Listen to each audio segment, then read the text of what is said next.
Hello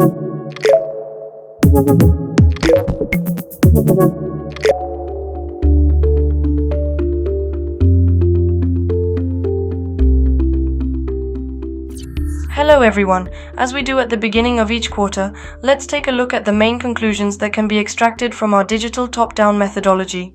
Our methodology consists of evaluating the attractiveness of European equities based on 4 complementary pillars of analysis.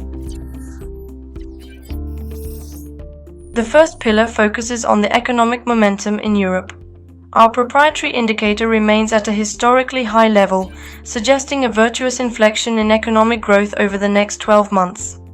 The economists' consensus forecast GDP growth of plus 1.4% in 2025 in the Eurozone, compared with plus 0.7% in 2024. Against this backdrop, a strategic overexposure to equities remains advisable, and the small and mid-cap segment could benefit in relative terms from its procyclical nature.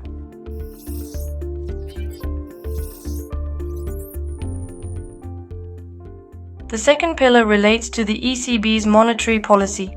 As expected, the ECB initiated its accommodative monetary pivot by cutting rates in June.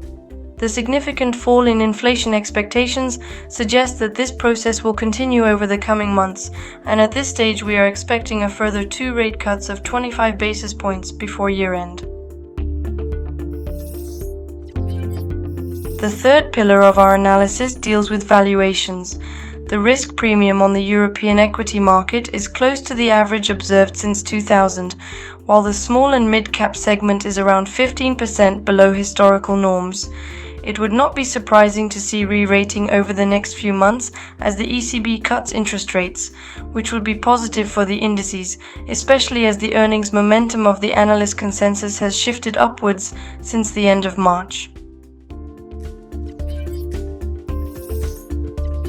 Finally, the fourth pillar deals with the behavioral aspect. As anticipated in our last video at the beginning of April, the indices have moved more horizontally, but this has not called into question the long-term uptrend, which remains intact. The small-cap and mid-cap indices, for their part, have accumulated a significant lag, and the chartist configuration suggests a recovery towards the 2021 highs, around 15% to 20% higher.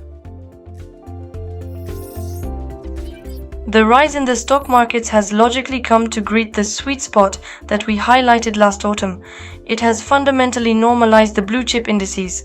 After such a rise, the implementation of a more directionally neutral sequence that we have been observing over the past few weeks seems logical, without calling into question the long-term bullish trend. Against this backdrop, the small and mid-cap segment, which is lagging far behind, could provide a good performance driver over the coming months.